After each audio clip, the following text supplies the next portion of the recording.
Amados, esse ano nós temos tratado do tema chamados para fazer e para ser a diferença. É um chamado que nós temos como servos de Deus, de vivermos nesse mundo, mas não vivermos por viver. Nós precisamos fazer a diferença, nós precisamos mostrar isso através da nossa vida, através do nosso dia a dia. Porém, muitas vezes, porque nós somos humanos, passamos por lutas. E há um sentimento que muitas vezes invade o nosso coração, que se chama medo. Medo. Diz alguns médicos que é o primeiro sentimento que nós sentimos quando nascemos.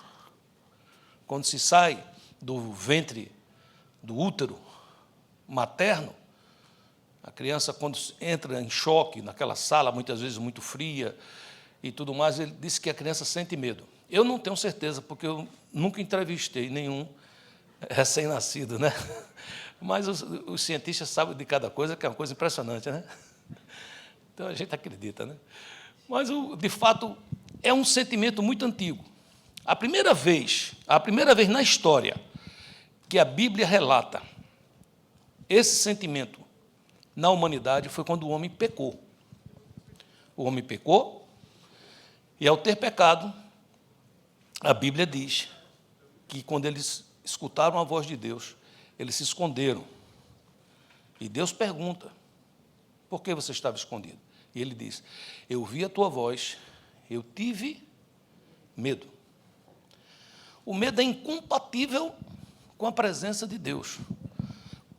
O texto de Tiago diz, no amor, de 1 João 4,18 diz, no amor não existe medo. Antes, o perfeito amor lança fora o medo. Ora, o medo produz tormento. Logo, aquele que teme não é aperfeiçoado no amor. Quando nós continuamos a ler, ele explica também, em outras versões também, que o medo acontece por causa do medo da punição. Então, você veja que o homem começou a sentir medo quando ele rompeu a sua comunhão com Deus. Na hora que ele rompeu a sua comunhão com Deus, aquela hora que era tão agradável, tão aprazível, uma coisa tão maravilhosa, se encontrar com o Senhor, no final da tarde, passou a ser um tormento para ele. Passou a ser um tormento. Quando a gente vê a vida abundante que Jesus nos prometeu, esse sentimento, medo, ele é muito incompatível, não bate com essa vida abundante. Veja bem, eu não me refiro ao medo natural, que é aquela luz que acende, que inclusive é benéfica no sentido de fazer-nos evitar um mal maior. Você está dirigindo e, de repente, você vê um carro rodar na sua frente. Repentinamente, você tem um reflexo. Naquela hora, você teve medo que você batesse naquele carro, que você trombasse com aquele carro. E isso foi positivo. Eu falo daquele medo que vai entrando sorrateiramente na nossa alma. Ele vai entrando, vai se apoderando, e ele se torna hóspede. E quando isso acontece, é uma porta aberta para muitos outros sentimentos. Depressão, até chegar ao pior dos medos, que é medo de sentir medo, que é a chamada síndrome do pânico. Quando a gente vê todas essas coisas, a Bíblia está dizendo aqui que o amor, o perfeito amor, vence, lança fora todo medo. Vamos ler um pouquinho mais. 1 João 4,16. E nós conhecemos e cremos no amor que Deus tem por nós. Deus é amor. A palavra está dizendo que Deus nos ama, que Deus tem amor por nós, e explica. Não é que porque Deus tem algum amor por você ou por mim, é porque Deus é amor. Repita isso, Deus é amor. Essa é a essência de Deus, ele é amor. E aquele que permanece no amor, permanece em Deus e Deus nele. Nisto é, em nós, aperfeiçoado o amor, para que no dia do juízo mantenhamos confiança, pois segundo ele é, também nós somos neste mundo. No amor não existe medo. Antes, o perfeito amor lança fora o medo. Ora, o medo produz tormento. Logo, aquele que teme não é aperfeiçoado no amor. E no 19 ele explica, nós amamos porque ele nos amou primeiro. Aqui está falando o perfeito amor. Vamos entender isso melhor. Muitas coisas hoje em dia são usadas palavras para dizer que se ama. Muitas vezes se gosta de um carro, diz eu amo esse carro. Eu tenho um pet, um animalzinho, eu amo meu cachorrinho. Eu amo a minha esposa. Eu amo meus irmãos. Eu amo alguns amigos. E aí você diz, qual é a diferença? No português, mesmo no inglês ou no espanhol, a palavra amor, ela é muito usada para tanta coisa que é difícil da gente, às vezes, mensurar, entender isso. No grego, existe pelo menos 14 palavras para amor. 14 palavras para amor. Vou citar algumas. Por exemplo, eros. Eros é uma atração, um desejo que pode ser sexual ou de satisfação pessoal. Hoje em dia, por causa da palavra erotismo, erotização, nós praticamente associamos o amor eros a um amor de intimidade sexual, intimidade física. No começo, a palavra eros não queria dizer apenas isso, mas falava sobre desejo. Era desejar, e podia ser desejar um objeto. Mas o eros tinha essa ideia de desejo. Claro que, na intimidade sexual, ele ficou muito mais forte, principalmente quando nós ocidentalizamos a palavra. Trouxemos essa palavra do grego para o Ocidente. Como uma corruptela da palavra eros, existe uma palavra no grego que é porneia. É uma deformação do amor físico. Não deveria nem ser tratado como amor, mas como uma deformação deste. A palavra porné, hoje em dia, muito conhecido como pornô, pornográfico, pornofonia ou pornografia, coisas desse tipo. Não é considerado, de fato, o amor. É como se fosse uma deturpação do amor físico. Filéu é o amor fraterno, muitas vezes contemplativo.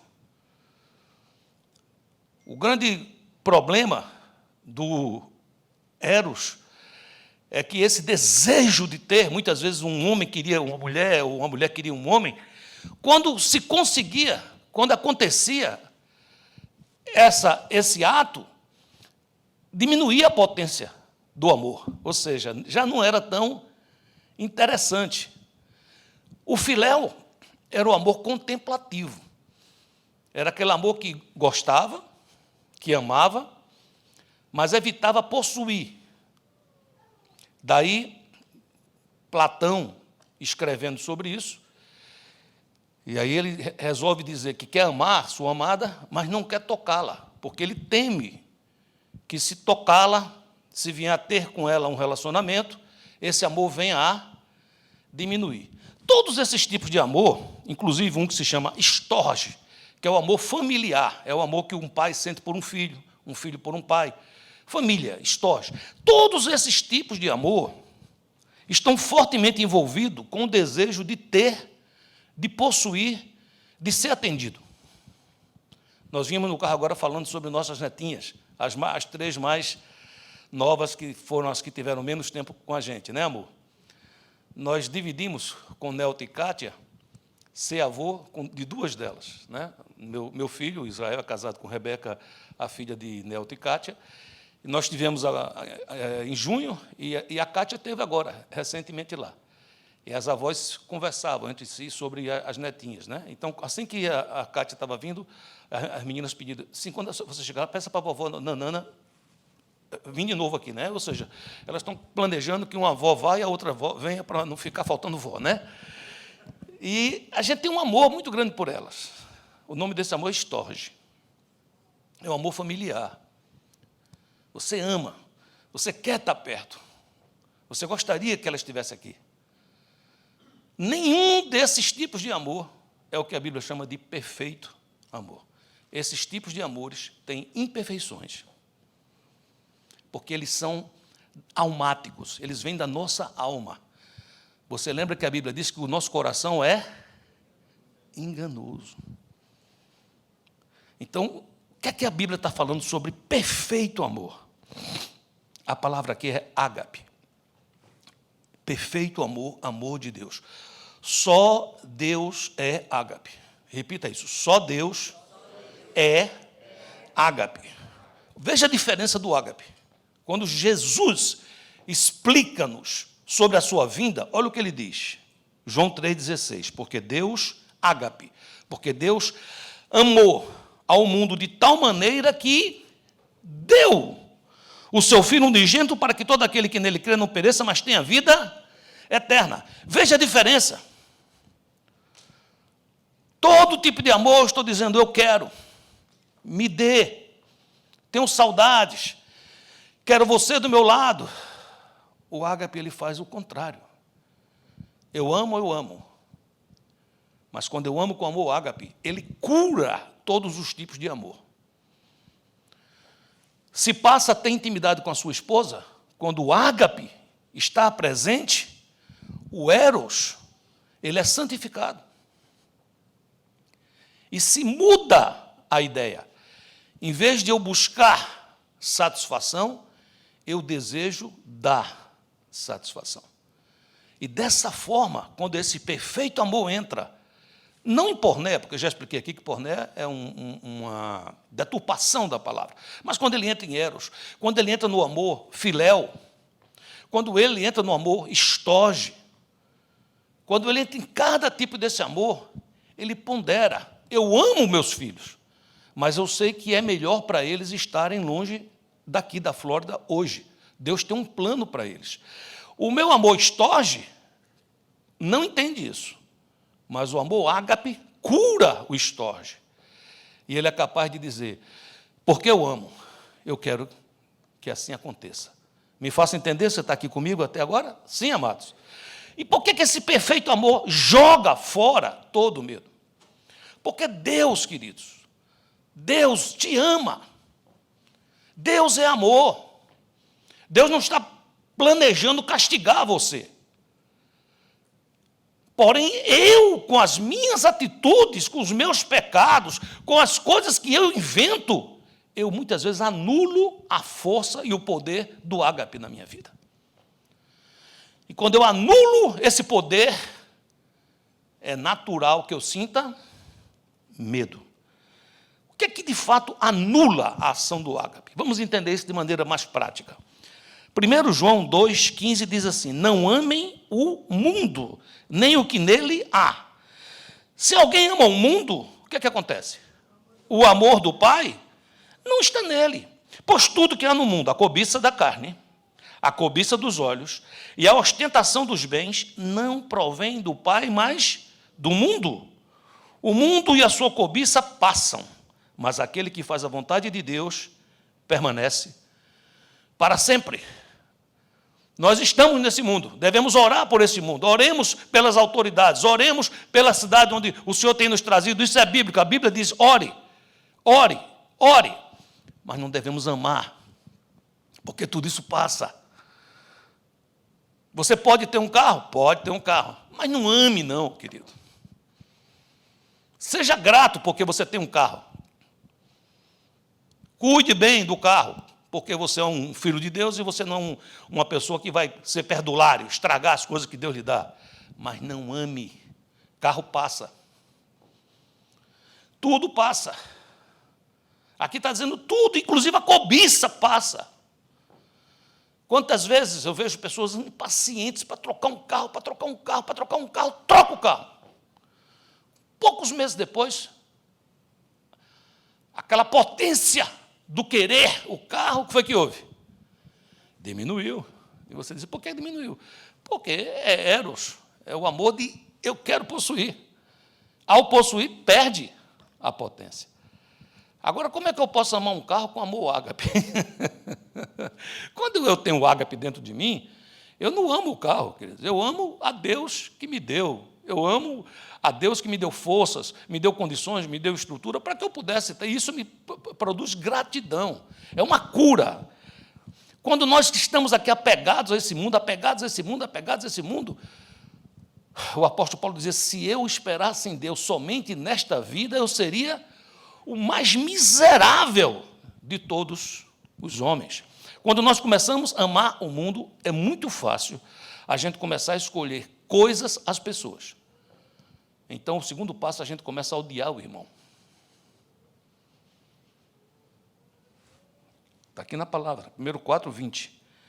Se alguém disser, amo a Deus, e odiar seu irmão, ele é o quê? Mentiroso. Pois aquele que não ama seu irmão, a quem vê, não pode amar a Deus, a quem não vê. Eu amo louvar, eu acho muito bom estar aqui. Eu também toco violão, guitarra e compus algumas músicas. Às vezes estamos eu e minha esposa no terraço e cantamos e tocamos e louvamos. É uma delícia isso, amém, queridos? Mas Deus espera mais do que isso no meu louvor. Ele espera que eu tenha um louvor efetivo. Tem uma música que a gente cantava aqui algum tempo atrás que dizia, onde está o amor? Onde está, acho que era mais ou menos isso, onde está o amor? Né? Uma coisa assim, né? E dizia assim, que eu vi ele cantar. É como se fosse um pedinte, alguém que está passando necessidade, e que via um cantor cantar do amor de Deus, cantar o amor de Deus, cantar o amor de Deus, cantar o amor de Deus, mas quando saía pela porta, não sabia fazer esse amor entrar em ação. Sabe, queridos, quando a gente pega um pão e a gente divide com quem não tem, isso é uma forma de louvar tremenda. Isso é uma forma de adorar a Deus fantástica. É quando eu ajudo meu irmão, é quando eu estendo a minha mão para o meu irmão, é quando eu prefiro o meu irmão em honra. Eu digo, eu quero que você faça isso. Não, eu quero que você tenha isso. Isso não é meu, isso não é humano. Só se pode fazer isso quando alguém está cheio de ágape. Terceira coisa que anula o poder do ágape, religiosidade. O inimigo mortal da verdadeira vida espiritual é a religiosidade. Porque ela procura substituir o poder do Espírito Santo por atividades religiosas. É muito bom que nós venhamos a ter atividades comunitárias, não religiosas. Estarmos juntos, fazermos seminários, cultuarmos ao Senhor, amém? Mas isso não pode ser feito de maneira nenhuma, de uma maneira que agrade a Deus, se não for através do poder do Espírito Santo. A religiosidade começa a fazer isso como se fosse um rito, ritualisticamente. Isaías 29:13 diz, porque o Senhor disse, pois que este povo se aproxima de mim, e com a boca e com os lábios me honra, mas o seu coração se afasta para longe de mim, e o seu temor para comigo consiste só em mandamentos de homens, em que foi instruído. Deus está dizendo, isso não me interessa. Você pode até pegar mandamentos de homens que você foi instruído e você fazê-lo, mas eu conheço o teu coração. No Salmo 51, o salmista diz no versículo 16, não te deleitas em sacrifícios, nem te agradas em holocaustos, senão eu os traria. Os sacrifícios que agradam a Deus são um espírito quebrantado, um coração quebrantado e contrito. Ó Deus, não desprezarás. Há muitos anos atrás, quando eu li Isaías 57:15, eu vi esse versículo, saltou ao meu coração, porque esse versículo diz assim, deixa eu te dizer 2 lugares que Deus habita. Eu sei que Deus está em todo lugar, mas ele está dizendo assim no sentido de Jeová chamar, a presença aprovadora de Deus. Ele diz assim, pois assim diz o alto e sublime que vive para sempre, cujo nome é santo. Habito num lugar alto e santo, mas habito também, com quem? Com o contrito e humilde de espírito, para dar novo ânimo ao espírito do humilde e novo alento ao coração do contrito. A religiosidade, queridos, anula a graça de Deus. E muitas vezes a pessoa religiosamente fala da graça, mas não é a graça de Deus. É uma graça inventada, uma graça barata. Uma graça que você convive pacificamente com o pecado. Porque Deus é amor. Então confunde, muda tudo. Eu quero saber o seguinte, se você vive numa graça barata, o seu coração está cheio de paz ou está cheio de medo? É a coisa mais simples para você saber se você está na graça ou se você não está na graça. A religiosidade e atos mecânicos, ela anula o poder da graça. Começamos a ter uma inclinação para ver mais defeitos nos outros. Temos dificuldades de reconhecer nossos erros, dificuldades de receber uma palavra de exortação. Mateus 7:3 diz: por que você repara no cisco que está no olho do seu irmão e não se dá conta da viga que está em seu próprio olho? Como você pode dizer a seu irmão: deixe-me tirar o cisco no seu olho, quando há uma viga no seu? São palavras de Jesus. Sabe, começamos a ter uma preocupação excessiva com reputação. O que é que vão pensar de mim? O que é que vão pensar de mim? O que é que vão pensar de mim? Mateus 23:5, sobre os fariseus, Jesus dizia: tudo que fazem é para serem vistos pelos homens.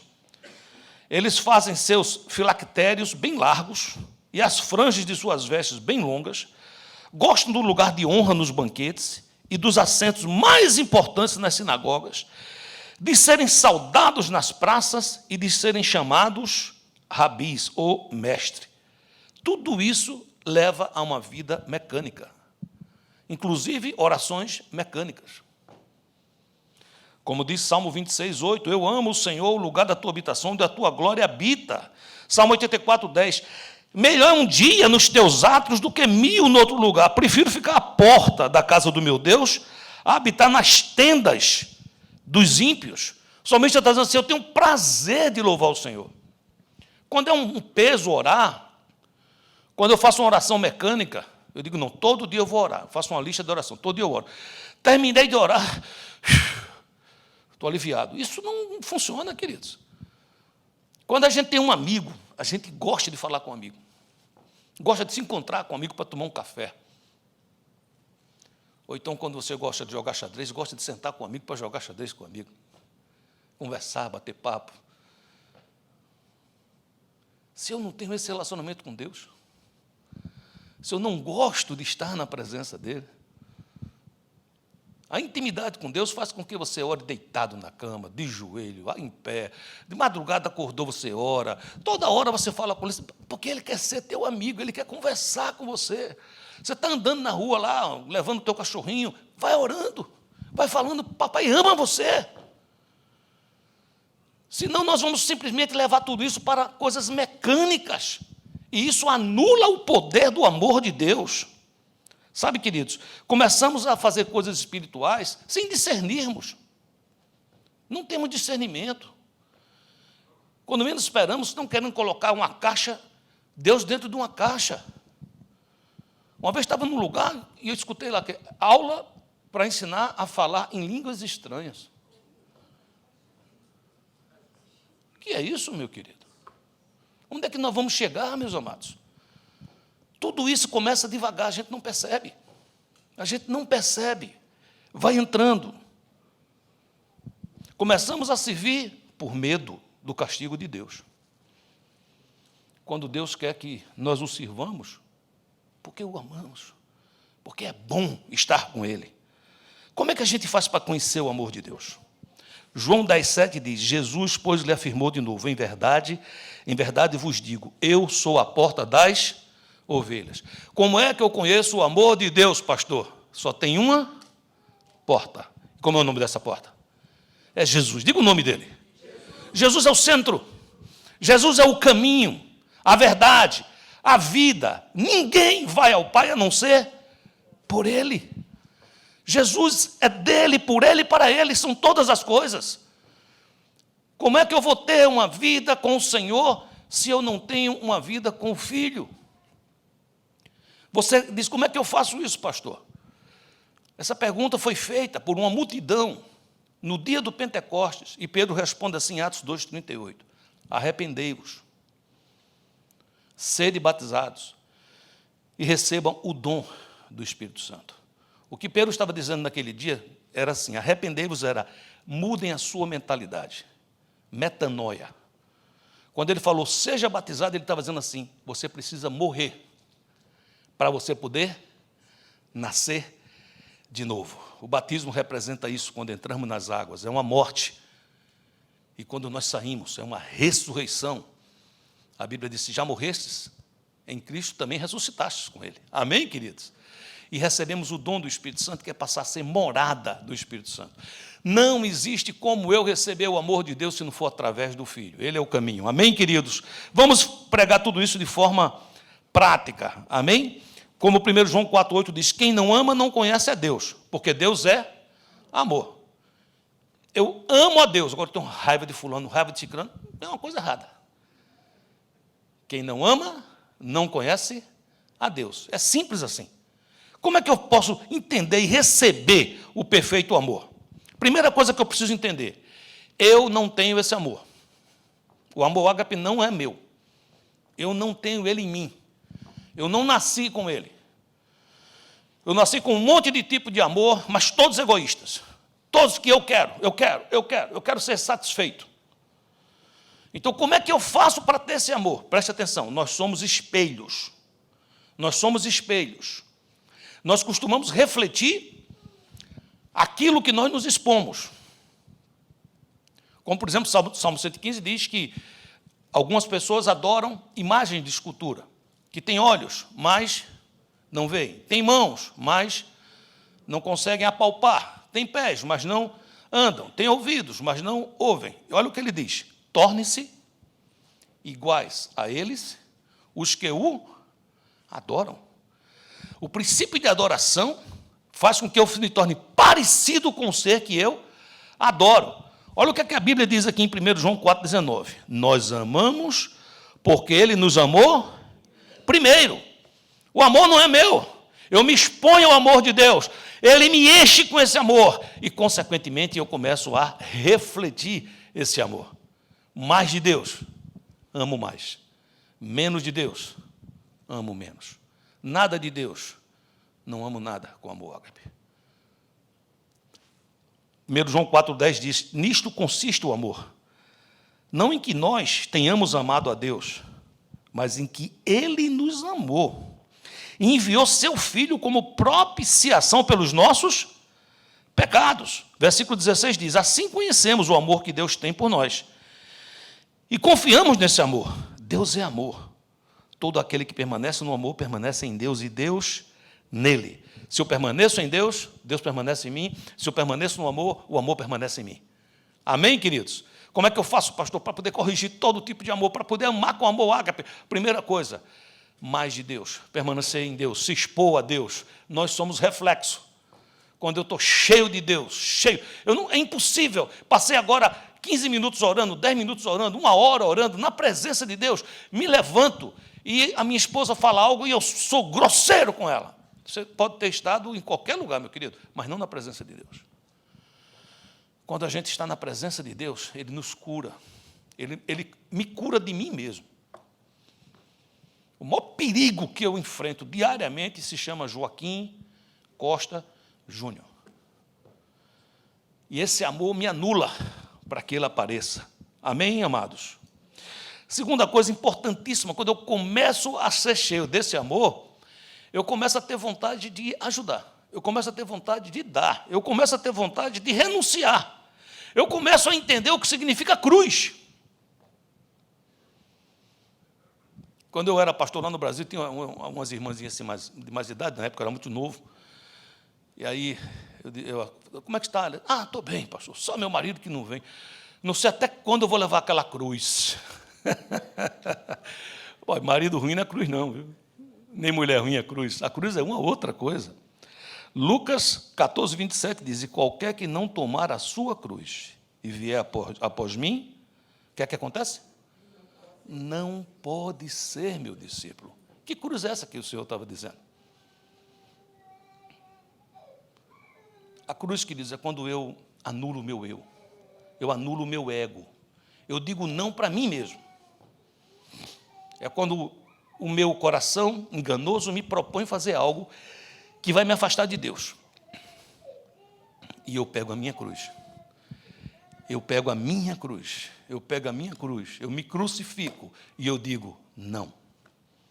Não. Não. Lucas 14, 33 diz, assim, pois todo aquele que dentre vós não renuncia a tudo quanto tem, não pode ser meu discípulo. Como é que é isso, pastor? Como é que eu vou renunciar a tudo quanto eu tenho? Preste atenção, o discípulo do Senhor Jesus, nós somos espelhos, lembra disso? O discípulo do Senhor Jesus é alguém que reflete a vida de Jesus, a vida Zoe. Quando Paulo entende isso, Paulo disse, eu fui criado aos pés de Gamaliel. Gamaliel era como se fosse uma universidade, Harvard. Ele disse, eu falo vários idiomas. Na religião, cheguei muito longe, mas eu peguei tudo isso e eu renunciei. por amor a Cristo. O que é que ele estava dizendo com relação a isso? Ele estava dizendo o seguinte: quando eu vou evangelizar, quando eu vou discipular, por exemplo, o Timóteo, se eu não tivesse considerado como esterco todas essas coisas, eu não ia multiplicar Jesus na vida de Timóteo. Eu ia multiplicar Jesus mais Gamaliel e tal, e tal, e tal, e tal, e tal, e tal. Então, eu não ia fazer um discípulo de Jesus. Eu ia fazer uma salada misturada de Gamaliel com Jesus, com alguma coisa lá do tempo que era fariseu, com outras situações. Então, o que ele está ensinando é o seguinte: você quer receber muito? Quantos aqui querem receber tudo que Deus tem para você? Levanta a mão assim e diga: eu quero. Você precisa se esvaziar. A coisa mais difícil para andar com o Senhor não é angariar, é me esvaziar. Eu preciso me esvaziar. A cruz é isso, é quando eu não considero como uma coisa tão importante reter na minha mão as coisas.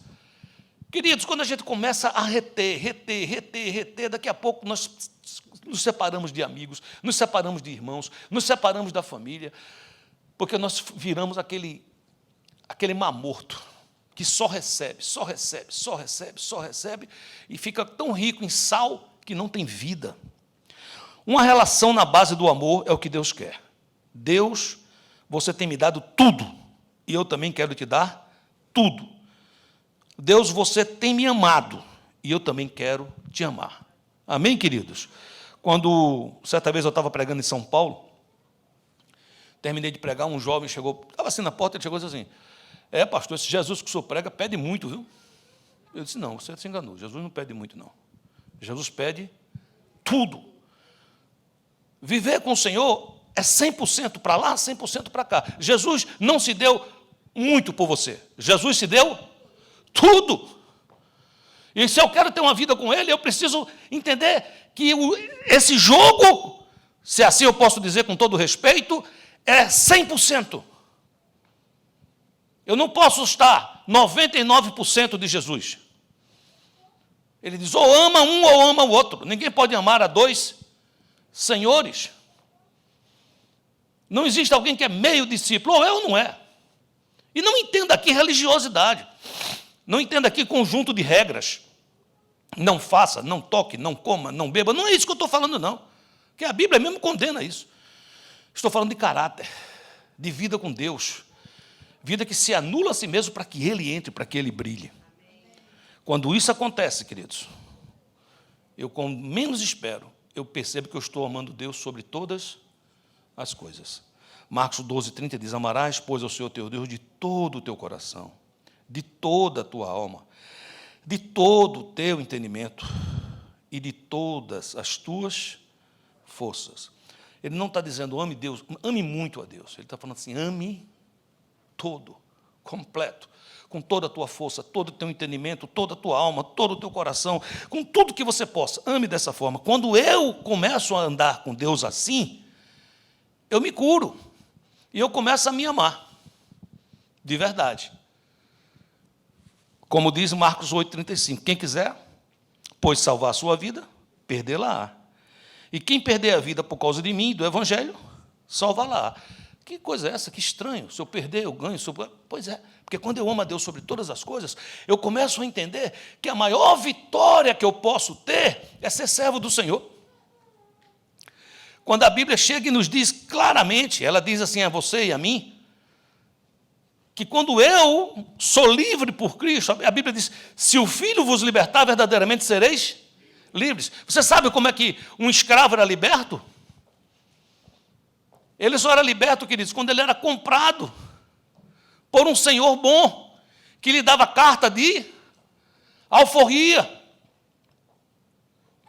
Jesus está dizendo isso: eu entrei lá no mercado de escravos e eu comprei você. Você agora é livre se você quiser ir embora.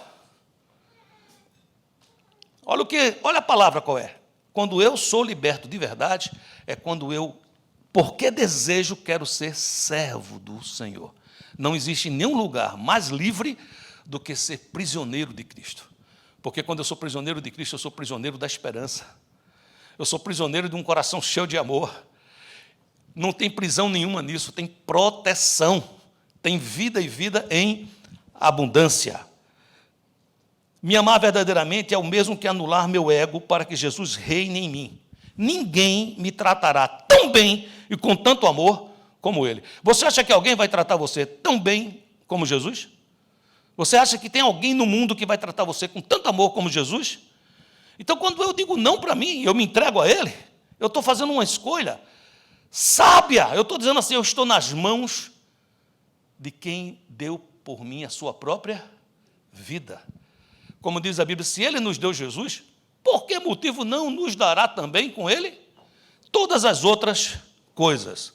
E o reflexo disso tudo, eu vou amar o meu próximo. Não vai ser pesado amar o meu irmão. Como diz a palavra em Marcos 12, 31b, amarás ao teu próximo como a ti mesmo. Então, eu vou entender o que é amor. Amor não é viver me agradando. E eu não vou amar o meu próximo se eu viver agradando as pessoas. Amar o meu próximo é ajudá-lo, é ampará-lo.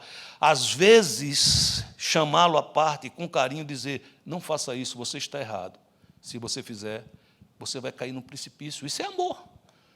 É amar de verdade. Quando a gente lê João 3,16, lá diz o seguinte, porque Deus amou o mundo de tal maneira que fez o quê? Deu o seu único filho. Mas existe outro versículo, tem João 3,16 e tem 1 João 3,16. Olha o que diz lá. Nisto conhecemos o amor, que Cristo deu a sua vida por nós. E devemos dar a nossa vida por quem? Pelos nossos irmãos. 1 João 4,21. Ora, temos da parte dele este mandamento, que aquele que ama a Deus, ame também a seu irmão. Queridos, como conclusão, eu quero dizer o seguinte, viver com medo, decidir por medo. Eu vou tomar uma decisão por quê? Porque eu estou com medo. É, de fato, uma escravidão da alma. Eu caso por medo, não me separo por medo, me separo por medo, deixo o meu emprego por medo, eu continuo no emprego por medo. Isso é uma escravidão. Só o amor de Deus nos liberta disto. Esse amor me ensina a tirar o foco de mim e olhar o outro. Aprendendo o poder do ágape, o poder do dar, é que receberei de fato tudo o que eu preciso em abundância. Deixa eu fazer uma oração por você. Onde você está mesmo? Baixa a sua cabeça, eu quero orar. Pai amado, Tu conheces o nosso coração, nosso deitar e nosso levantar. Quantas vezes, meu Deus, somos invadidos por medo? Medo de tantas coisas. Medo de morrer, medo de adoecer, medo de perder. Tantas coisas, Senhor. E nós estamos sendo alertados pela Tua palavra. Que esse medo que vem, que se hospeda, que angustia, é por causa da Tua ausência, Senhor. Então vem sobre nós, Pai. Como disse Teu servo João Batista, é preciso que ele cresça e que eu diminua. Faça assim na minha vida, Senhor. Que tenha menos de mim, menos de mim, menos de mim, menos de mim, mais de Ti, mais de Ti, mais de Ti, mais de Ti. Nos inunda com Teu amor. Batiza a Tua igreja em amor. Cada irmão e irmã que está aqui, Senhor. Eu queria dizer a você que está comigo nessa oração. Se você tem passado por angústia, por medos, lance sobre Ele. A Bíblia diz, lançando sobre Ele toda a vossa ansiedade, porque Ele tem cuidado de vós. Vem sobre nós, Espírito Santo. É no Teu nome, Jesus Cristo, que nós oramos. Amém e amém. Deus os abençoe.